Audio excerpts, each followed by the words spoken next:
What's up, everybody? Ntcertified here, and today is Monday, and last night was WWE Battleground 2017 from Philadelphia, Pennsylvania. Whenever they do pay-per-views in Philly, I get super excited because I know the crowd is going to be hot, and yesterday was no different. Philly was rocking last night.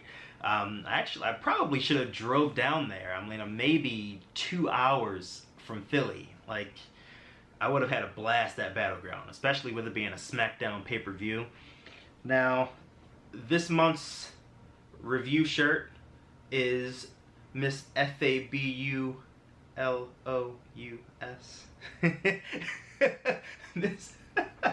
Miss Money in the Bank Carmella. That's the shirt I'm wearing today for this review, and let's jump into it.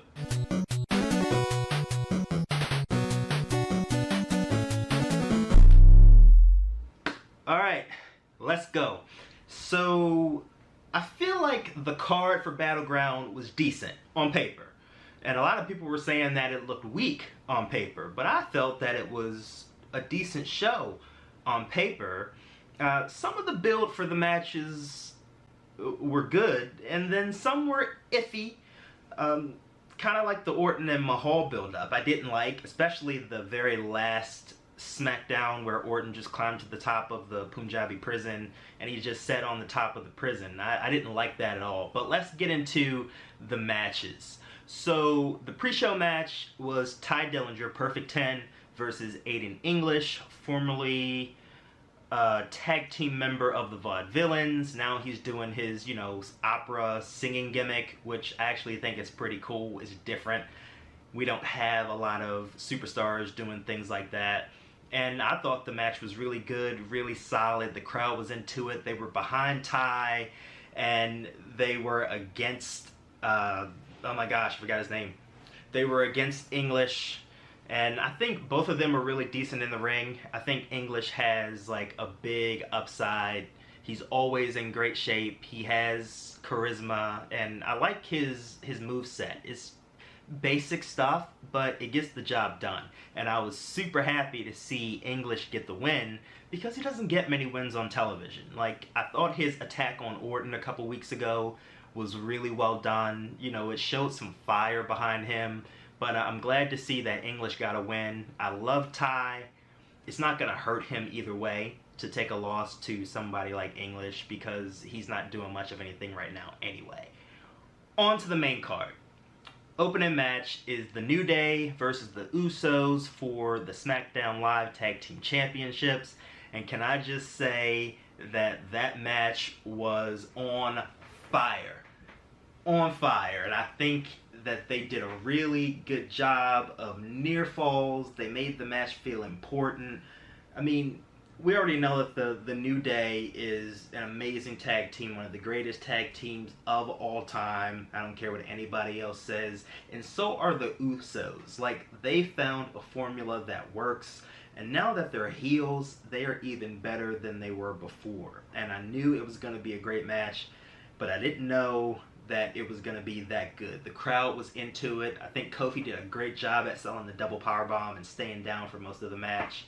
And I'm okay with the New Day being tag team champions. I would have liked for Usos to hold on to them for a little bit more, maybe until SummerSlam, and then have New Day have the win on the big stage. But maybe they'll have a rematch at SummerSlam or some type of multi-team match or something like that. But great match, great match. Second match, which I was excited, or not excited, but kind of surprised, was Nakamura being in the second match after the opening versus Baron Corbin.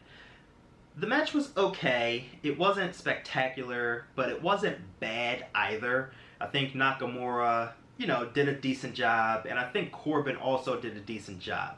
It was nothing over the top. It wasn't like an overly hard-hitting match. I do like Corbin.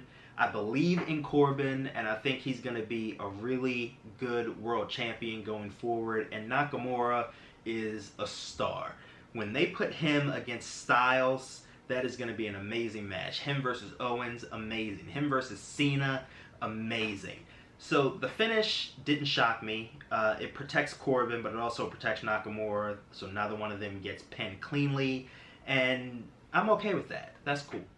third match was the 5-way women's elimination match for the #1 contendership to Naomi's SmackDown Live Championship. So, of course, Naomi was at ringside for the match. Oddly enough, no Carmella, because that's my girl. No Carmella tonight, but it's okay. The match itself was okay. It was passable, but it wasn't great by any means. I thought it was great to get Tamina and Lana out first. And then what I like about the match is that they put these little storyline arcs in between them also, because Tamina's been protecting Lana for the last couple weeks. So in the match, Lana's about to get pinned or submitted multiple times in the match, and Tamina saves her.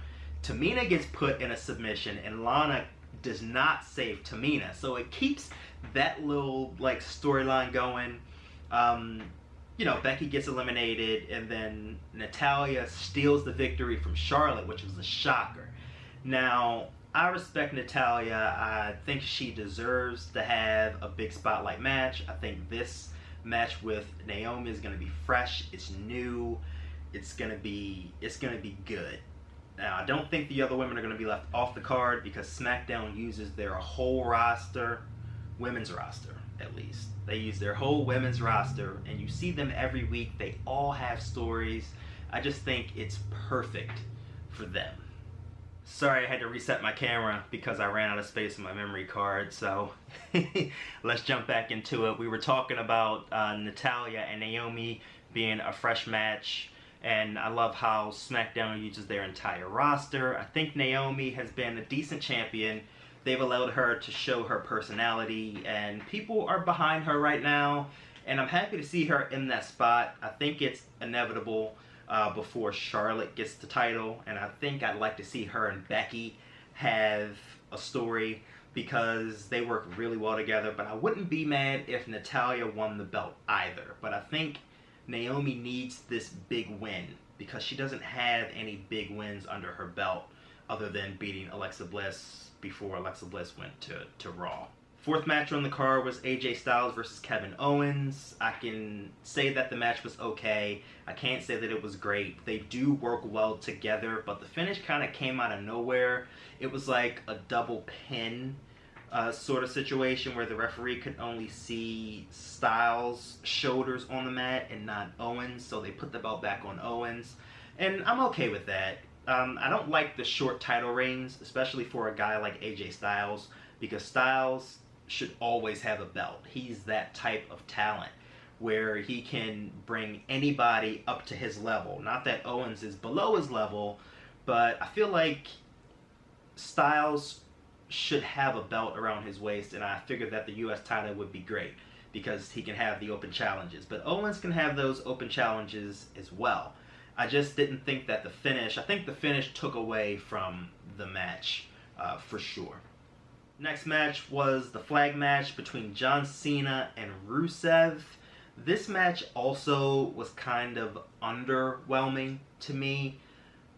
I don't know if it was because of the fact that they had to walk up the ramp and put the flag into the little like podium or the holder, because that is the point where it got kind of weak, because Rusev was moving so slowly to get the flag into the holder. If you were trying to win a match, no, you wouldn't wait to put the flag into the holder. You wouldn't stand there to look around. You would put the flag in the holder.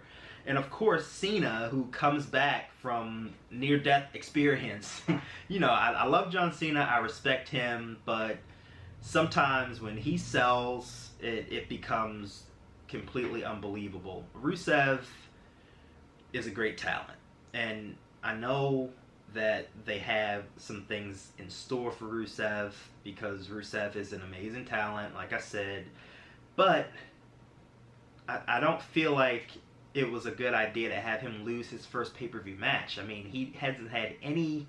Has he had any matches since he returned to SmackDown? I don't think he has. I don't know. I just don't think it was a good idea. I don't think it was a good idea at all. But that's just me.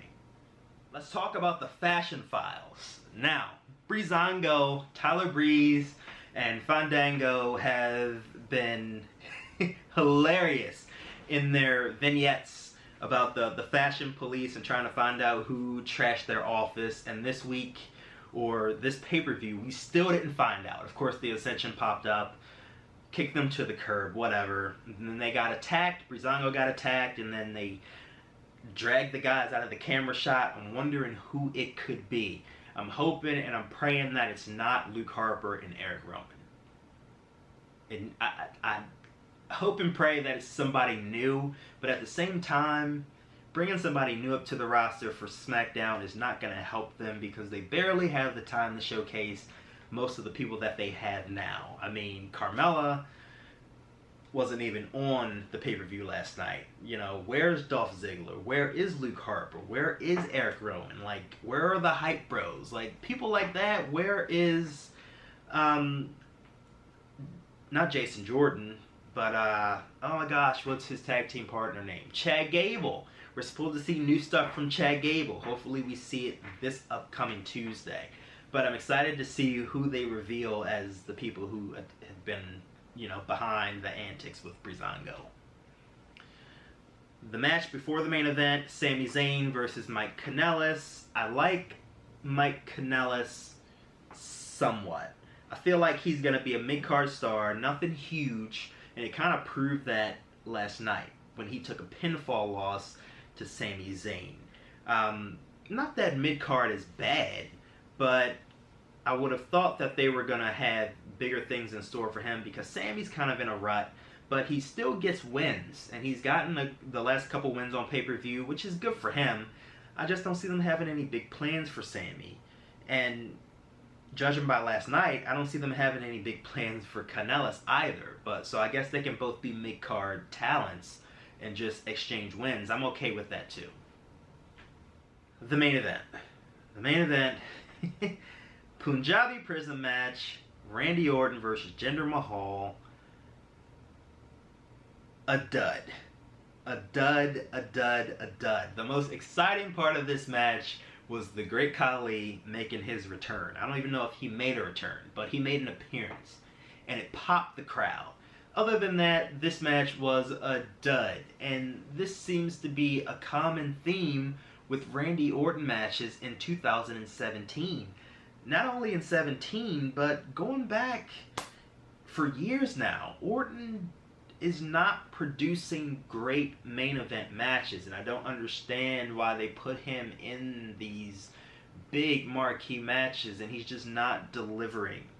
His matches with Bray Wyatt were not great, and his matches with Mahal are not great either. And I know you can blame Mahal for not having a great moveset, but it's not all on Mahal. Orton should be able to bring Mahal up to his level, and he's not doing that at all. But I think it was very convoluted with the Singh brothers constantly interfering in the match. It was like 1-on-3, and even 3 guys still couldn't do it. They had to bring Khali in as the 4th guy who could be counted as 2 extra guys. You might as well say it was like 5 or 6-on-1. It doesn't take that many guys to beat Randy Orton. But I'm happy that Mahal retained. I'm happy that he's going on to SummerSlam to face somebody else. Maybe John Cena. That'd be the perfect USA versus a foreign country for SummerSlam. I don't see him defeating John Cena in the future. But, I mean, it is what it is. Mahal's the champion. Hopefully Orton goes on to something else. Hopefully he goes and finds some motivation somewhere. Because right now he's like stuck in a rut, and I don't like it. So in conclusion, I felt like this pay-per-view had some really, really high points, like the tag team title match. And I felt like it had some really, really low points, like the main event. So I'm going to give this pay-per-view 2.5 out of 5 stars. 50% is what I'm going to give it. Because I felt like it had just as much good as it had bad, and most of those because of the main events and their finishes and the way that they finished those matches out. So that's my opinion for Battleground. We're going to see what happens with Monday Night Raw tonight, which I probably should have went to because it's in DC, which is like 45 minutes down the road, but I decided to stay home. So, as always, this is Ntcertified. Thank you for watching. Please like, please comment, and please subscribe to my channel, of course. You can follow me here on YouTube, you can follow me on Twitter, and you can follow me on Twitch. I'll see you guys tomorrow with my announcement for my 4th giveaway for July. Got something cool for you guys, so stay tuned for that. Thanks. Peace.